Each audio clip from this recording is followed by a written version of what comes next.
Despite all the critical acclaim Mark Waid received at DC Comics, including perhaps the greatest Flash run of all time and all-time classic in Kingdom Come, that never really happened at Marvel Comics. He kind of just face-planted.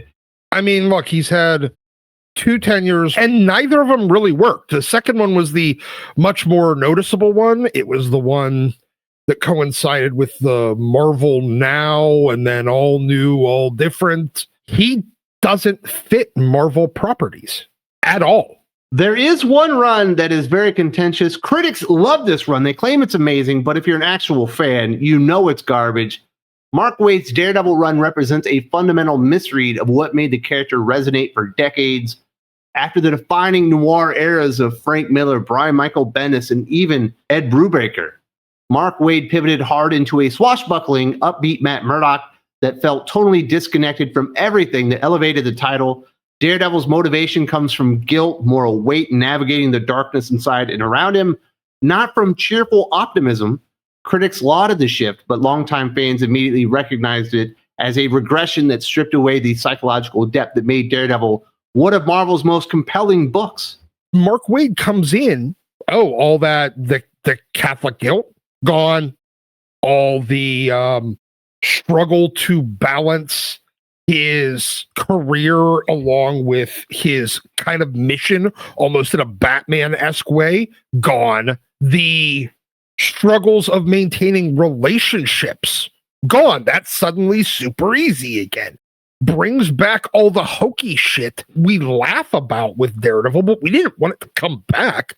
Like the Mike Murdock thing, his non-blind twin brother. He's going around to Christmas parties wearing "I am not Daredevil" on his Christmas sweater.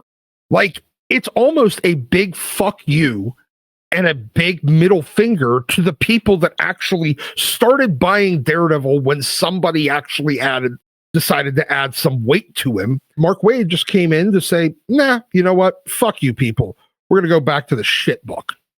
And he didn't ease into it. You get into that Daredevil #1 and you're like, my God, I think he thinks Daredevil is Spider-Man. He's just swooping through the fucking city. He's all happy and quipping. Exactly. And see, that was the original, 1960s Daredevil. There's a reason it didn't work.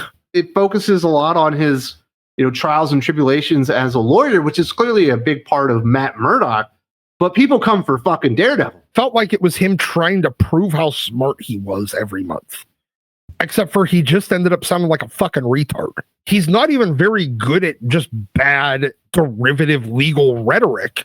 But that's what he wanted to do, almost like he was trying to prove his intelligence. Not Matt Murdock's bona fides as a lawyer, Mark Waid's bona fide as a smart guy.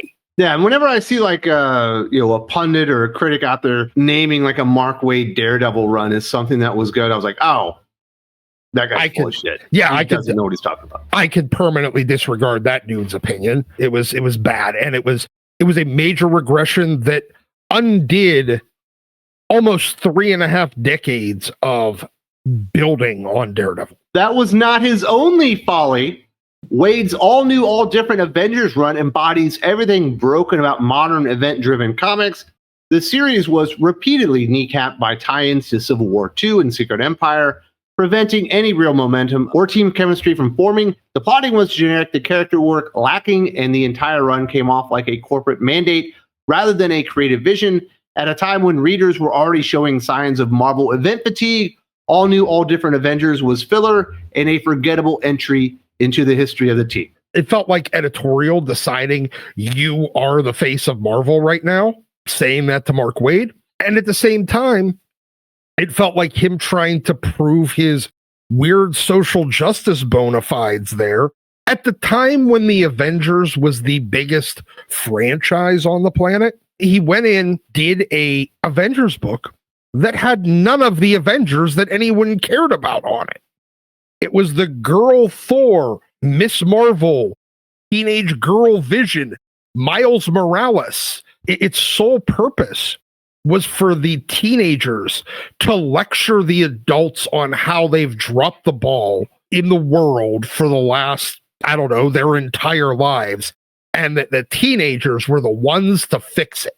the teenagers are lecturing on why they should clean up after themselves after a fight, or they should try to fix people's businesses that they broke. The couple of adults that were still there, none of whom were still the classic versions, were there to try to explain, look, hey, we're here to fight villains. We don't know how to fix anybody's broken business.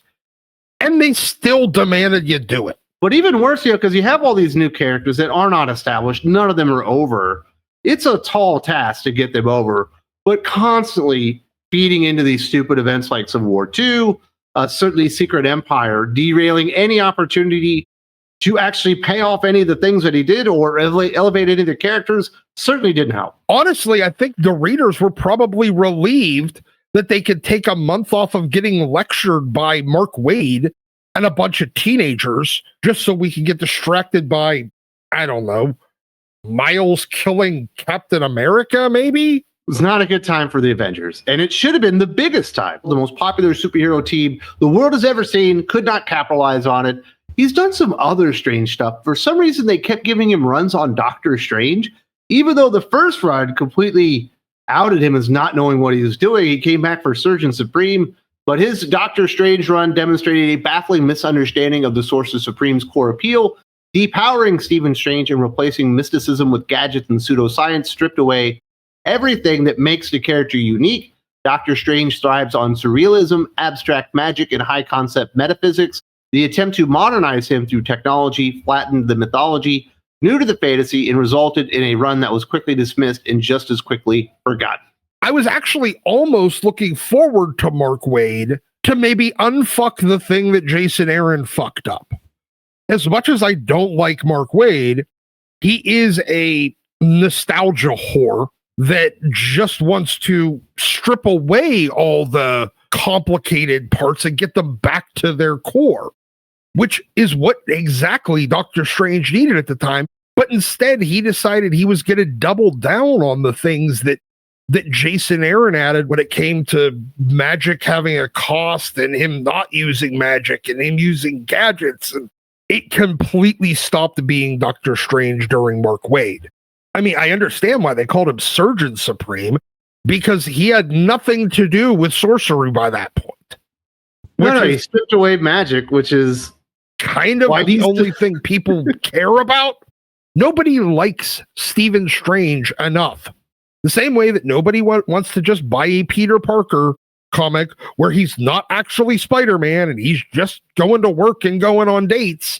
Nobody's going to buy that fucking comic either. You need the thing that actually makes them a superhero in the superhero comic.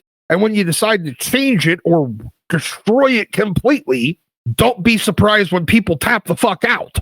But he clearly hated magic, and he wanted to explain magic as like biological or stuff like that. Is almost like a midichlorian fucking moment from the Star Wars prequels. Like, you don't need to explain this shit. Yeah, it's magic. He says spells. He's got the Eye of Agamotto. He's got these things that he can wield. They don't make sense because they are in the realm of magic, not physics. The guy that thinks magic's fucking phony and doesn't actually exist and is just some sufficiently advanced science, probably don't want that guy on the book. Definitely not. But the most embarrassing thing that he ever did, and it is hilarious, Waid's Champions run struggled under heavy-handed dialogue and clumsy attempts at topical relevance. Positioned as Marvel's youth movement book, it often prioritized preaching over storytelling. The teen voices felt inauthentic, the characters lacked depth, and the social commentary was delivered with all the subtlety of a megaphone. Instead of exploring contemporary issues through engaging superhero narratives, the book too frequently read like a lecture wearing a cape. It really is the spiritual successor to his terrible Avengers run, but actually worse. Yeah, it's like he decided to take all of the worst characters, all the things that made people cringe and hate his fucking Avengers, and decide to distill that down to its most pure, cringe-inducing essence, and decided to run with it. They were like, Mark Waid wrote Impulse a long time ago, so that definitely means he's in touch with the kids. Look, I hate to break it to you, all of comic universe. Mark Waid is never, can never, and will never be hip with these kids. Mark Waid was not hip and cool and trendy when he was a teenager. It seemed like an old man trying to catch up with the cultural zeitgeist. I recognize that I have aged past that. Mark, you can't have even aged past it because you were born past it. He was probably bald when he was 12. But the thing is, he clearly was paying attention to other people and what was working, because Bendis had his way of doing dialogue. Joss Whedon certainly has his way of doing dialogue. And he tried to emulate them with like Whedon and Bendis speak on all the characters. And none of them had personalities or agency. They just all sound like the same character.